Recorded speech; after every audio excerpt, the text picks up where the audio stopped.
Dans cette vidéo, nous allons voir les fonctions marginales en économie comme application du calcul différentiel. Tout d'abord, on va commencer par un petit exercice.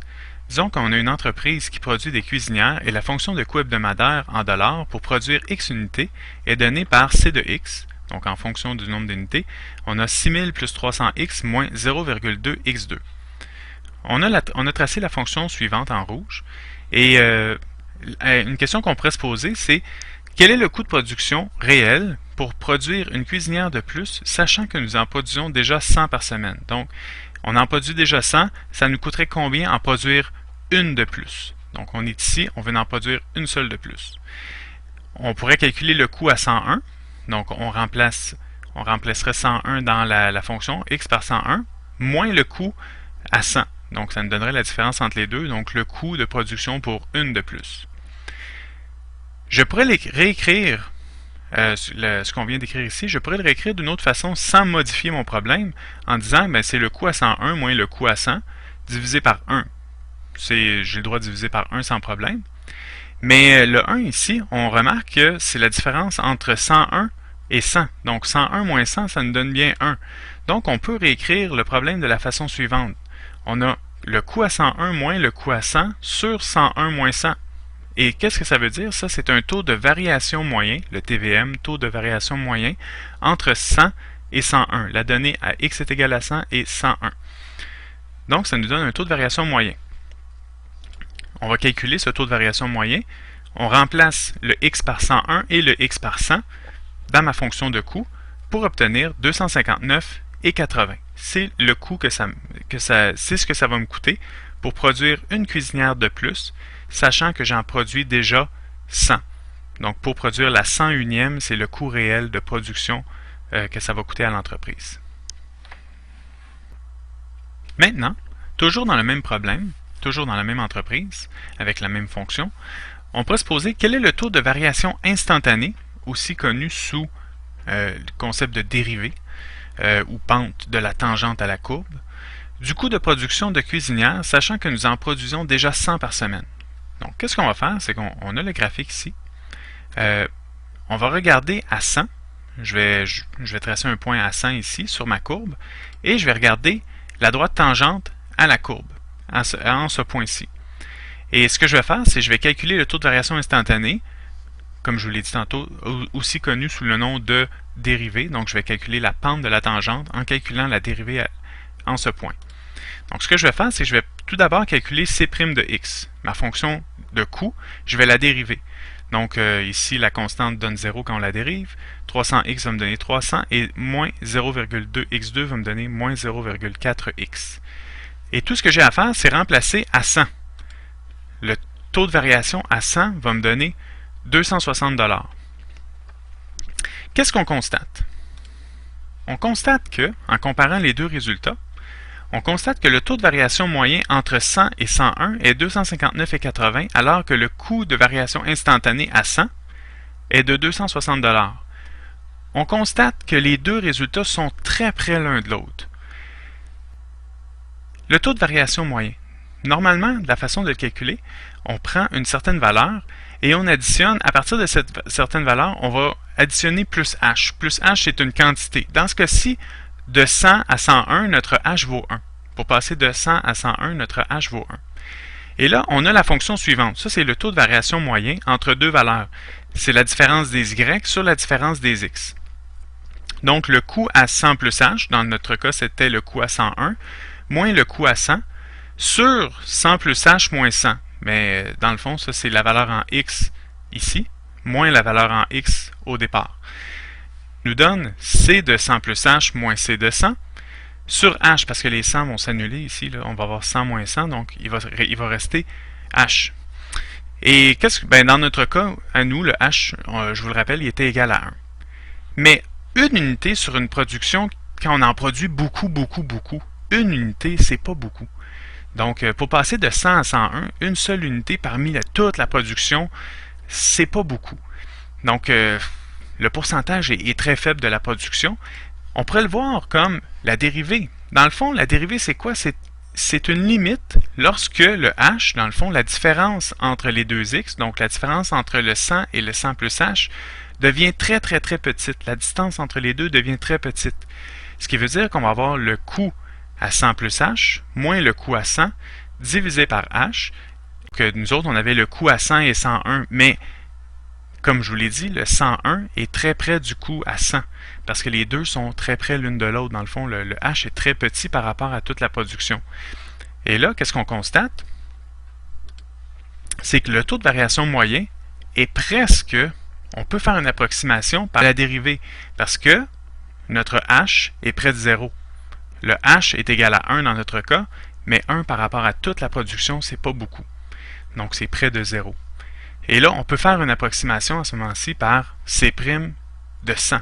Donc, au lieu de calculer un taux de variation moyen, tout ce qu'on a à faire, c'est dériver la fonction et de l'évaluer en 100. Dans ce cas-ci, c'est ce qu'on a fait. Et là, on va regarder juste l'erreur qui est commise. La valeur avec la dérivée, c'est 260, c'est ce qu'on a calculé. La valeur réelle étant de 259,80. Et par rapport à la valeur réelle, on a une erreur commise de 0,077%. Ce qui est très petit et très acceptable aussi. On va y aller maintenant avec quelques petites définitions. Première définition. Le coût réel de production d'un item supplémentaire, sachant que nous avons atteint un certain niveau, s'appelle le coût marginal. C'est ce qu'on a vu tantôt. Comme le coût entre deux unités consécutives, entre par exemple la centième unité et la 101e unité, comme une unité c'est très petit sur toute la production, donc c'est très minime.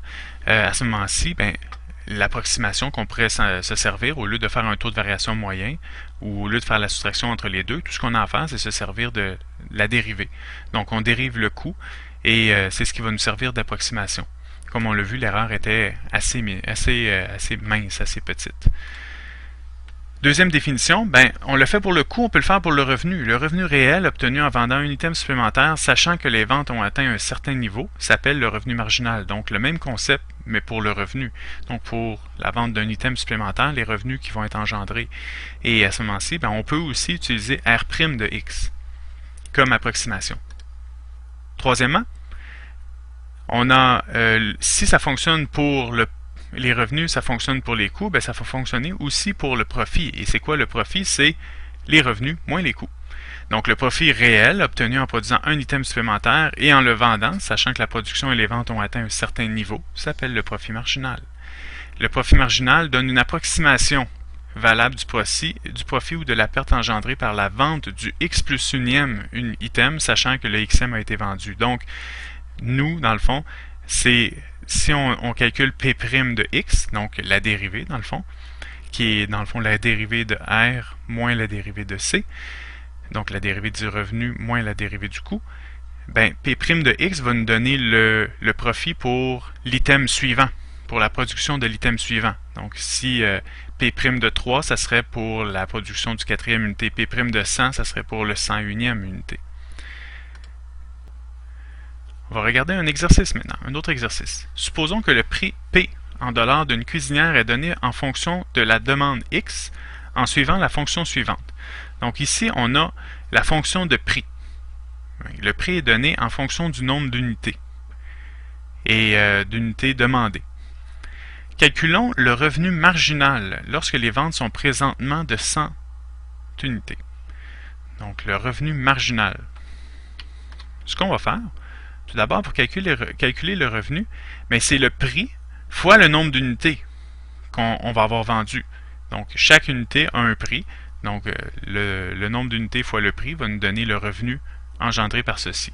Donc, on prend P, ici, moins 0,01x plus 800, fois le x va nous donner moins 0,01x2 plus 800x. Maintenant, on le dérive. Ça me donne donc moins 0,02x, donc je viens de dériver, plus 800. Et je l'évalue en x est égal à 100 pour voir le revenu marginal, donc ça serait le revenu pour la 101e unité. J'en produis déjà 100, j'en vends déjà 100, et là ça serait le revenu pour 100 unités, pour la 101e unité, sachant que j'en vends déjà 100. Et les revenus seraient de 798 $.